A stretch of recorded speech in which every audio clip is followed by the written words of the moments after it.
বাংলাদেশের লাভের জায়গাটা কি, আমার জাতীয় স্বার্থটা কি, কোনো কিছু বলতে পারবেন? সরকারে কোনো মন্ত্রীরা, স্বয়ং প্রধানমন্ত্রী, আপনি কি বলতে পারবেন এ পর্যন্ত ট্রানজিট যে করিডোর দিয়েছেন তাতে বাংলাদেশ অর্থনৈতিকভাবে কিভাবে লাভবান হয়েছে, বাণিজ্যিকভাবে কিভাবে লাভবান হয়েছে, নিরাপত্তার দিক থেকে কিভাবে লাভবান হয়েছে? কোনোভাবেই বাংলাদেশ লাভবান হয় নাই। বরঞ্চ আপনার অর্থ উপদেষ্টা বলেছেন, ডক্টর বশিউর রহমান, ট্রানজিটে বা করিডোরের জন্য যদি টাকা চাই সেটা নাকি অসভ্যতা হবে। এই হচ্ছে নমুনা। তার অর্থটা কি? এবং এই ফাঁকের মধ্যে আপনি ভারতকে আপনি রেলের করিডোর সুবিধা দিয়েছেন। কলকাতা থেকে আগরতলা পর্যন্ত 1700 কিলোমিটার।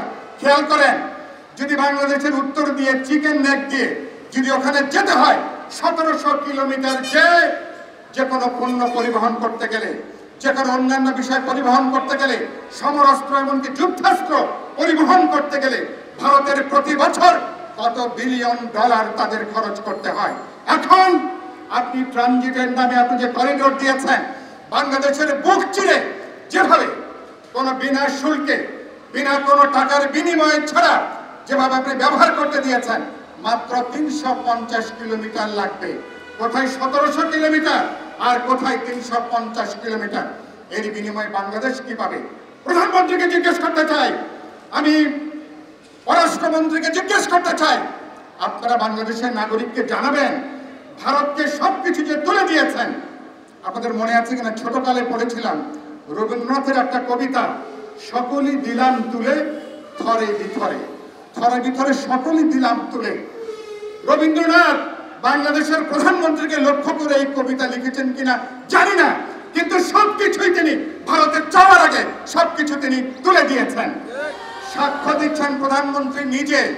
তিনি এরপরে বলছেন, ভারতকে যা যা আমরা দিয়েছি ভারত জীবনে কোনোদিন এটা ভুলতে পারবে না। নাগরিক হিসেবে আমরা জিজ্ঞেস করতে চাই, ভারতকে কি কি তুলে দিয়েছেন, কি কি আর তুলে দেওয়ার বাকি আছে? আমি কি সত্য কথা বলছি? আমি একথা প্রধানমন্ত্রী বলেছেন। এই কথা, এই হচ্ছে নমুনা। আমার সামরিক বাহিনীর প্রশিক্ষণ, আধুনিকায়ন, সমরাস্ত্র কেনার সাথে নাকি ভারত এখন যুক্ত হবে। আমার জাতীয় নিরাপত্তা সার্বভৌমত্বের জন্য সবচেয়ে গুরুত্বপূর্ণ যে বিষয়, সামরিক বাহিনীর জাতীয় নিরাপত্তার ইস্যুতে পর্যন্ত ভারত এখন ঢুকে পড়ছে। আমার এখানে আপনি যৌথ স্যাটেলাইট তৈরি করছেন, বাংলাদেশের নিরাপত্তার এমন কোনো বিষয় নাই।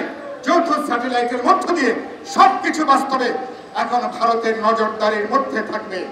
কথাটা যেটা বলে কথাটা শেষ করতে চাই, এই হচ্ছে সরকারের নমুনা। এই সরকারকে কি কোনো স্বাধীন দেশের সরকার বলা যাবে? এত কিছু করার পরে এটা কোনো নির্বাচিত সরকার, এটা কোনো জনগণের প্রতিনিধিত্বশীল কোনো সরকার, যার আত্মমর্যাদা আছে, আত্মসম্মান আছে, দেশের স্বার্থ রক্ষা করতে চায়, এরকম কোন সরকার কোন দেশের সাথে এরকম কোন চুক্তি তারা করতে পারে? তারা কথায় কথায় ইউরোপের উদাহরণ দেয়, বলছেন ইউরোপে যদি এক দেশ থেকে আরেক দেশে যাওয়া যায় অসুবিধা কি? ইউরোপের কোন দেশের সাথে কোন কাঁটাতারের বেড়া নাই, প্রতিদিন প্রতি সপ্তাহে মানুষকে তারা হত্যা করে না। আজকে ভারত বাংলাদেশের 3 দিকে 4500 কিলোমিটার কাঁটাতারের বেড়া দিয়ে বাংলাদেশে বাস্তবে বৃহত্তর একটা কারাগার ভারত এখন তৈরি করে ফেলেছে। এর নাম কি বন্ধুত্ব?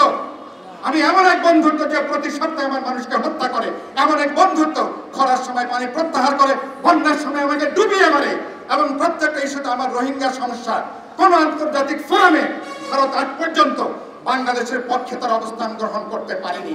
সেজন্য কথাটা বলতে চাই, ইউরোপের উদাহরণ দেবেন না এবং সিঙ্গাপুর উদাহরণ দেবেন না। ফলে আপনারা বাস্তবে এখানে বাংলাদেশের আর জনগণকে প্রতিনিধিত্ব সমঝোতার চুক্তিকে কোনোভাবে বাংলাদেশের মানুষকে গ্রহণ করবে? কেউ এটাকে গ্রহণ করবে না। শেষ কথা বলতে চাই, লড়াইয়ের মধ্যে আমরা আছি। এই সরকারের কাছে ভোটের অধিকার, মানুষের জীবন জীবিকা যেমন নিরাপদে নয়, স্বাধীনতা, সার্বভৌমত্ব, জাতীয় নিরাপত্তা আজকে গুরুতর হুমকির সম্মুখীন। সেই কারণের জন্য এই সরকারকে এদেরকে গলায় গামছা দিয়ে ওদেরকে বিদায় দেওয়া ছাড়া আমরা আমাদের বর্তমান ভবিষ্যৎ কোনো কিছুকে আমরা রক্ষা করতে পারবো না। গণতন্ত্র মঞ্চ সমগ্র জনগণকে নিয়ে, সকল বিরোধী দলকে সাথে নিয়ে রাজপথে দেশকে রক্ষা, গণতান্ত্রিক ভবিষ্যৎকে রক্ষা দেশের ভবিষ্যৎকে রক্ষা করবার জন্য শেষ পর্যন্ত এই লড়াইটাকে আমরা এগিয়ে নেব, সেই লড়াই আমরা বিজয়ী হব। আপনাদের সবাইকে শুভেচ্ছা, অভিনন্দন, ভালোবাসা জানিয়ে আমার বক্তব্য এখানে শেষ করছি। সবাইকে ধন্যবাদ।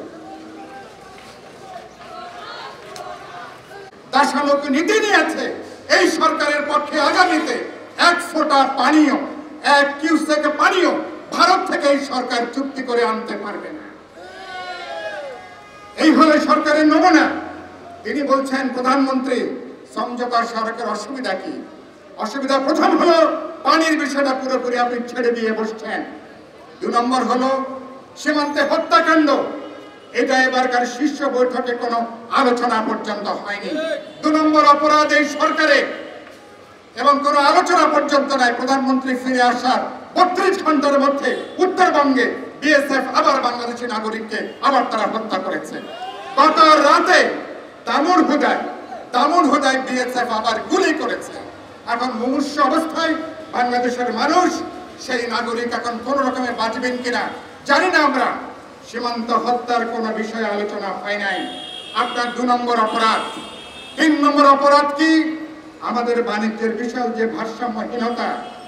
ভারত এখান থেকে $26 বিলিয়ন প্রতি বছর এখান থেকে তারা নাকি নিয়ে যায়, সেখান থেকে বাণিজ্য আকারে তারা বাণিজ্য করে।